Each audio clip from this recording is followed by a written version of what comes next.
السلام علیکم ورحمۃ اللہ وبرکاتہ. کیا حال ہے آپ سب کا؟ امید ہے آپ سب لوگ خیریت سے ہوں گے. جی تو ہم نے اپنی پچھلی کلاس میں حروف تہجی پڑھے تھے اور ان کے مخارج پڑھے تھے. آج کی کلاس جو ہم سٹارٹ کریں گے اس میں ہم مخارج ہی پڑھیں گے، ایسے حروف جن کے مخارج ایک جیسے ہوتے ہیں. تو چلیں ہم اپنی کلاس سٹارٹ کر لیتے ہیں. بسم اللہ الرحمن الرحیم. آج ہم پڑھیں گے ایسے حروف جن کے مخارج ایک جیسے ہوتے ہیں. تو چلیں کلاس سٹارٹ کر لیتے ہیں. سب سے پہلا حروف ہمارے پاس آتا ہے تا. جی پہلا حروف ہمارے پاس آتا ہے تا. تا کا مخرج ہے زبان کی نوک اور ثنایا علیہ کی جڑ، یعنی زبان کی نوک کو اوپر اور نیچے کے دانتوں کی جڑ میں جب ہم لگائیں گے تو تب ہمارا ادا ہوگا تا. اس کے بعد آتا ہے دال. دال کا مخرج بھی یہی ہے جو تا کا مخرج ہے، زبان کی نوک اور ثنایا علیہ کی جڑ. ثنایا علیہ کا میں نے آپ کو پچھلی کلاس میں بتایا ہے. ثنایا مطلب اوپر والے دانت اور علیہ نیچے والے دانت. جی زبان کی نوک کو جب ہم اوپر اور نیچے والے دانتوں کی جڑ میں لگاتے ہیں تب اب ہمارا ادا ہوتا ہے دال. اس کے بعد آتا ہے توا. توا کا مخرج بھی یہی ہے جو تا اور دال کا مخرج ہے، زبان کی نوک اور ثنایا علیہ کی جڑ. یہ تین ایسے حروف ہیں جن کے مخارج ایک جیسے ہیں، بالکل ایک جیسے ہیں. ٹھیک ہے، تو چلیں اب نیکسٹ حروف ہم لوگ پڑھتے ہیں.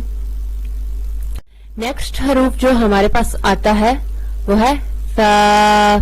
ٹھیک ہے، سا کا مخرج ہے زبان کی نوک اور ثنایا علیہ کا سرا. سا کا مخرج ہے زبان کی نوک اور ثنایا علیہ کا سرا. جی اس کے بعد آتا ہے ہمارے پاس زال. زال. زال کا مخرج ہے زبان کی نوک اور ثنایا علیہ کا سرا.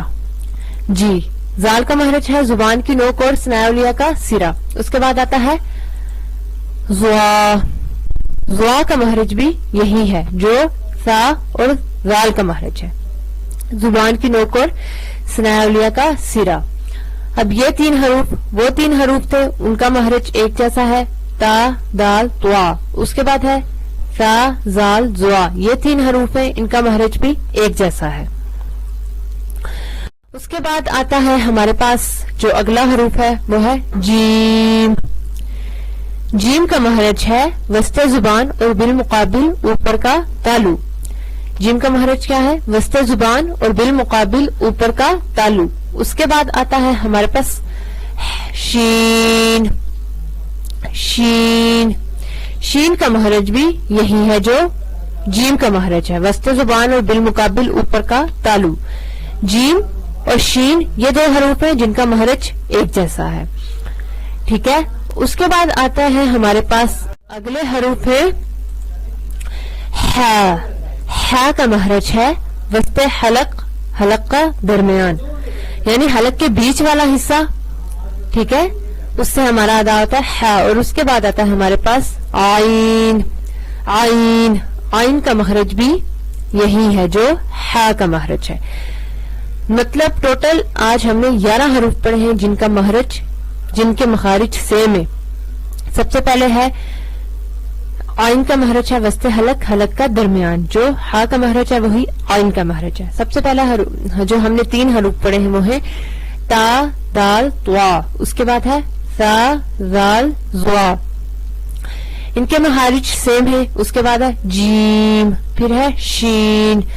اب ہا اور عین، ان دونوں کے مخارج سیم ہیں. آج کی کلاس میں ہم نے یہ ٹوٹل 11 مخارج پڑھے جن کے حروف پڑھے جن کے مخارج ایک جیسے ہیں. انشاءاللہ جو حروف رہ گئے ان کے مخارج رہ گئے انشاءاللہ نیکسٹ کلاس میں وہ ہم پڑھیں گے.